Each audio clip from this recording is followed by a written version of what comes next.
Hey, somebody needs to call timeout. You have? Excellent. Good morning, afternoon, or evening. You're listening to The Professional Noticer. Hello, everyone. I'm Andy Andrews. Hey, thank you for making me a part of your week. My purpose here today and with every show we do is to play the part of a best friend or a coach. I want to help you live the life of your wildest dreams by giving you access to the greatest mentors the world has to offer today. This week, The Professional Noticer is sponsored by Books for Veterans. The Veterans Administration in Washington, D.C. has asked for 10,000 Andy Andrews books. I'm personally donating as many as I can, but to reach 10,000, I need your help. What we're able to do to make that easier for you is for every $12 donation you make, a hardback book will be sent to the VA for veterans, their families, and for the employees of the Veterans Administration. That $12 will cover the cost of the book, the shipping and handling, or you can purchase one of these awesome Books for Veterans t-shirts, and your purchase will include a book sent in your name. So whether you can make this a personal gift or a corporate donation, just go to andyandrews.com/veterans. This can be added to a website purchase, done as an individual entry, or in conjunction with a Books for Veterans t-shirt. Thanks very much for your support. Observations and answers, that's what we do here on The Professional Noticer. And as you know, we love it when somebody comes to the table with both. And we have that today. We have today somebody that I think people are just going to flood in to listen to this particular podcast because of our guest. We have one of the most powerful people in sports, and as I know personally, one of the nicest. Please welcome the Commissioner of the Southeastern Conference, Greg Sankey. Hi, Greg. It's good to be with you, Andy. Thank you for that introduction. I like to say influential and effective rather than powerful, but I appreciate the introduction nonetheless. Well, influential and effective, that makes you powerful in my book, but I understand what you're saying. The first time we met was with the Southeastern Conference officials, and we've kept in touch ever since. And I have been amazed at your run of success under what you're doing. How did you get involved in this business? I mean, how does somebody become a commissioner of a conference? Those are almost two different questions. So how you become involved, when I graduated from high school, I started studying engineering, and I learned quickly that no one wanted to plug into an electrical circuit I designed. And when I explained it to my father, who was very much a proponent of me being an engineer, I said, I want to work with people. And I could not see that in that engineering role. I wasn't great with physics either, but those two things. And so I pivoted into education, really thought I'd be a teacher, maybe involved in coaching for a while, ended up on a small college campus, was able to pursue a master's degree, a lot of which of the work at Syracuse University, a lot of that work was around educational leadership. That opened doors. My wife and I, 8 months into being married, moved from the central New York area where I grew up to a place called Natchitoches, Louisiana, to just see if I could work in Division I college sports. And the question that I asked her, or the observation was, I wonder if I can work in Division I college sports, and if I can, how far might it go? I mean, that was in February of 1989 as we were trying to think about our future. And it's gone pretty far. Now, in between, a lot of decisions, a lot of sleepless nights, a lot of rewarding relationships, decisions to take jobs, to not take jobs, to be a part of things, to pull back. None of those were necessarily easy. I think I learned from every one of those experiences. In fact, I was sharing with my oldest daughter just last week a decision where I was taking a job, literally canceled the press conference the morning that press conference was to occur, went back to my old job and just learned a lot from that. A lot of confidence, but a lot of how to handle myself. It wasn't a great moment, but in many ways it was a really positive moment for me long term. So, I mean, those are the elements. You stay in line like at the grocery store, and eventually you'll get to the checkout, forget what's happening around you, have some patience, build those relationships, work hard, and here we are. Well, I know a couple of other commissioners, and I know a lot of people in the football world, and I can honestly say you are one of the most respected and well-liked leadership figures in college sports, and man, effective. I mean, I think people look at football national championships and think of that more than they do anything else, but there are national championships all over your reign. And it's quite obvious, not just to me, but to everybody, that the SEC is the most powerful conference in sports. This is 17 of the last 21 football national championships have come from the SEC. And so, and you have led this group through COVID. What happened there? What was your thinking when they said, "Okay, nobody in the stadiums"? How are we going to pull this off? Well, I think the answer to the question about how we work through COVID is the same answer in many ways about how do we access so many national championships. We're surrounded by just incredible people. Right before I joined you, I was in a staff meeting. Today, we're in this video or in this podcast taping. Tomorrow, our football coaches join us. And I said, some of you will be with them, driving them from the airport, seeing them in the hallway. You get to interact with leaders who most people see from a great distance if they sit in the stands, or they only see them a few inches tall on TV. So, take the opportunity to say hello. Really, what happened around COVID is those people placed a lot of trust in me. Sometimes that trust was tested in the summer of 2020 as we were determining if we could play or could not play. The young people involved, there was a young man, Alante Taylor, who was part of Tennessee's football team that year. We were on a video conference with doctors, and we were talking about testing in like June of 2020, and we didn't have widespread COVID testing at that time. And we explained this new concept, and he said, "I'll be swabbed every day if I can play football on a Saturday." And it's moments like that that I still recall thinking about the opportunities. And just over my shoulder here, one of the championship rings on display was given to me by the Kentucky women's volleyball national championship. They earned that in April of 21 when they signed up to play. Volleyball season ends in December every year, but we had to change. They conveyed that trust, and volleyball was the first sport played indoors, not in a bubble like the NBA did. Right. A lot of nervousness about could it work. And probably one of the more emotional moments of my entire tenure was in Omaha when Kentucky's volleyball team won that national championship, because that was kind of the evidence that we did something really special, really unique in the history of college sports. And those young people created a lifelong memory because of that effort. What is it? I've already mentioned how outsized the SEC seems to be compared to other conferences, but what makes that difference? What do you believe makes that difference? If you have the chance to visit our office, Andy, in Birmingham, I'll show you a display that we just put up in one of our hallways. And it is the logos that the Southeastern Conference has used all the way back to 1932-33 when this conference was formed. And I think part of the answer is embedded in just seeing that pictorial legacy. There's been a little movement out, but a lot of people want to be here. The achievements that you talked about relative to national championships, relative to individuals. When the conference was formed, there wasn't a lot of professional sports in this region.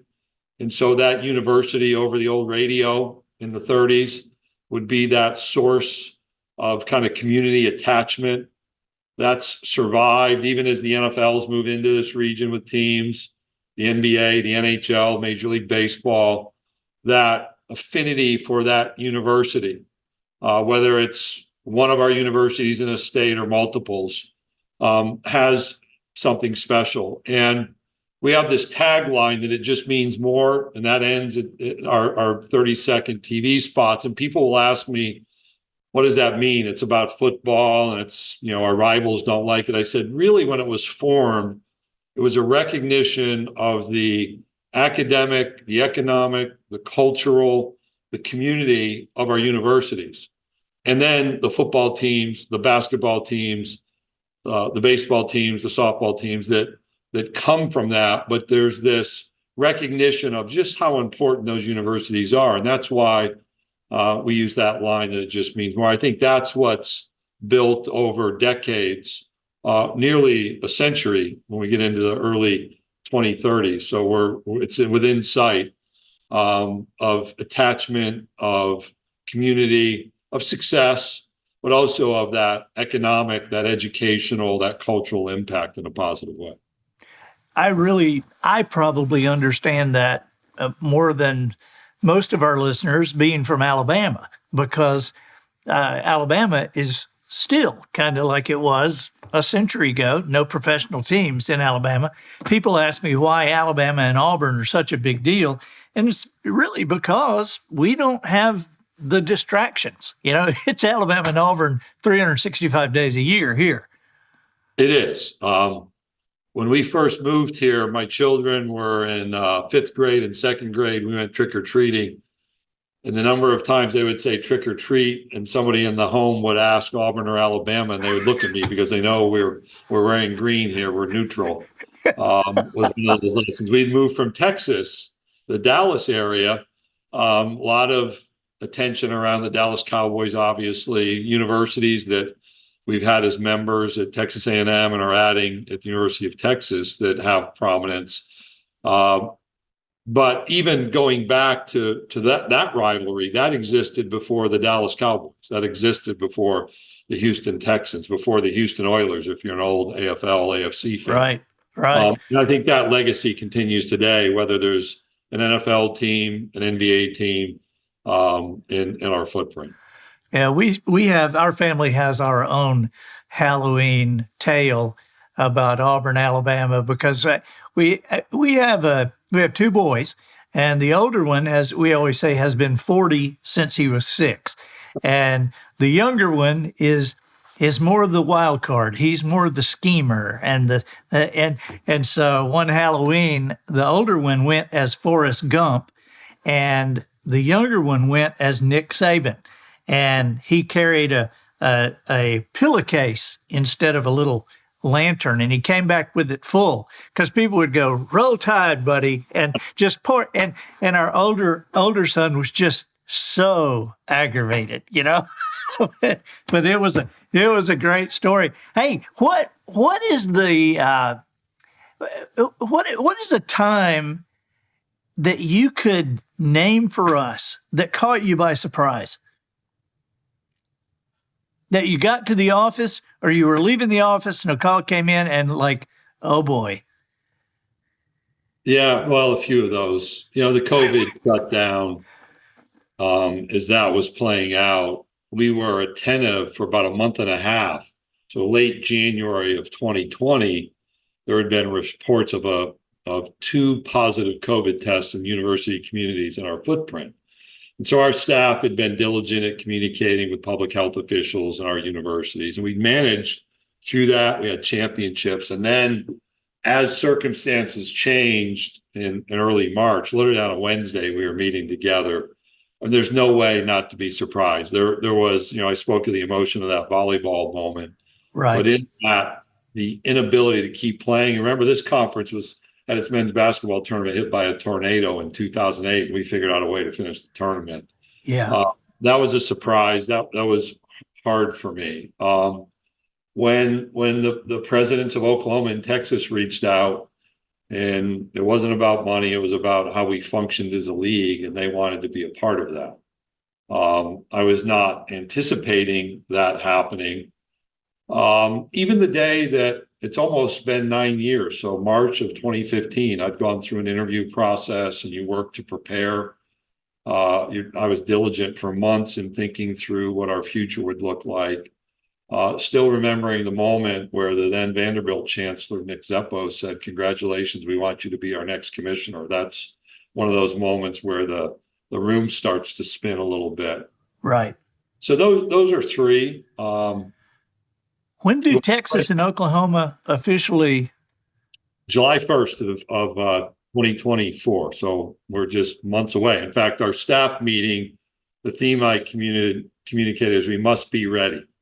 The next 100 days or so for us are the busiest of our year because there's so much happening with most of our sports, competing championship events, NCAA national championship events, meetings. And we still have to prepare for our growth. So we're doing that well. We have a great group of people here who works in that preparation. So July 1st, 2024 is that official entry date. They'll be playing soccer, volleyball, cross country, and football with us in the fall. Wow. Well, I know how busy you are. You and I text occasionally, and I know how busy you are. I won't keep you long, but I have to ask this one question because people are going to just kill me if I don't. What about NIL? What about the changes that are happening in the landscape now? I had a friend say to me the other day, said, man, college players are less restricted than pro players now. What do you see the future being about that? I remember no pro player ever has to attend class or make progress towards a degree or graduate from college. Right. Not a requirement. Where we do have that in college. There's a lot there. And it's not just this name, image, and likeness activity. It is a bit of the post-COVID environment where we extended the eligibility opportunities. And for all the criticism heaped on college sports, it's pretty remarkable the number of young people who just want to stay around. I read somebody being granted a 9th year of eligibility. Well, if it was such a not positive experience, nobody's asking to do it for a 9th year. Right. I read that too. Yeah. So I think that's the reality we face. Now, so that eligibility extension is part of the change. We've had states. So any change that is different for us working in college sports, it's states dictating policy on the conduct of college athletics. States have had laws, but beginning in the summer of 2021, state laws governed rather than an NCAA policy. And the NCAA had tried to adapt, but higher education is notoriously slow for adaptation. So now we're caught in this cycle where a lot's changing around us, and the enterprise itself is having to change in real time. What's happening is a very transparent, very open process of change. Change is hard. Change is stressful. Change causes frustration. It creates opportunities. What I would say to you, having met the last 2 weekends with different groups of student athletes from all across our conference, our student athletes in the name, image, and likeness area deserve better than a patchwork of 30 plus state laws. Our student athletes deserve to know when they line up across the line of scrimmage or for a jump ball to begin a game or for first pitch, that their opponents are governed by the same set of standards that govern their activity and their participation. Right. Our student athletes deserve some consumer protection, if you will. We don't know who these NIL representatives, these startup businesses, who's on their board, what kind of oversight. And our student athletes deserve to know if states are going to have laws, that those states oversee and enforce their laws. And that's not the environment we're in. That has to change. To have a national standard, Congress sets the laws on a national basis. Or we have to figure out a way for our states to agree around the same set of principles. And what we're seeing at the state level, Andy, is the competitive spirit is alive and well among our legislators. And that has created an environment that I'm concerned is not leading to the positive educational outcomes that we're experiencing. And we've seen the increasing graduation rates to set people up for life. Yep, there's some economic benefit. You know, the care, though, that you're going to spend all you make has to be at the forefront. And when I was 18 and 19 years old, probably the last thing I needed to set me up for success, even though we were a blue-collar family, was this great influx of cash without the kind of structure and discipline around it that would guide me forward and guide me wisely. I think it's probably also important for somebody like me who operates just as a fan. It's probably important for me to remember that, you know, what we're hearing on the news is like 1 or 2% of the players. It's the ones we hear about transferring in and out. That's just not the majority of what's going on, right? And remember that, football is not really a club sport, although 7-on-7 has been a football activity in the last decade and a half. But, we've even seen pivots well before name, image, and likeness at the high school level as travel clubs came into being, and, parental management, parental insertion into, do you play for travel team A or travel team B? Some of that plays out over time. It's clearly here in the college space. There are a lot of great stories. And I would submit that even the problematic stories only tell part of the reality. They don't describe the full picture. These predictions on the amount associated with name, image, and likeness deals, there's not a great system for verifying that those things are accurate. And those promoting the high dollar numbers have an incentive to do so. To try to inflate someone else's value. So we all have to approach this with a bit of balance and understanding and consuming information. Well, buddy, I appreciate those explanations, and I value my relationship with you and just appreciate you so much. Every time I see you passing one of those championship trophies across, I'm always very proud of you and proud of the Southeastern Conference. And so give my best to your family, your team, and thank you for joining us. No, thank you for the opportunity. Thank you for your work and its impact on people, and to read about the Traveler's Gift or the Noticer, and just those things mean a great deal to people, and you probably don't hear that. You probably hear it some, but probably not enough. So thanks for your work as well. Thank you, buddy. And let us know if we can help in any way. Will do. Bye-bye. I'm Andy Andrews, the professional noticer, harnessing common sense and wisdom to plow through challenges all the way to an answer for you. And I think that'll do it for this week. Get us out of here, Matthew. So, ladies and gentlemen, and to the boys and girls who aspire to become ladies and gentlemen, we have reached the end of another episode of The Professional Noticer.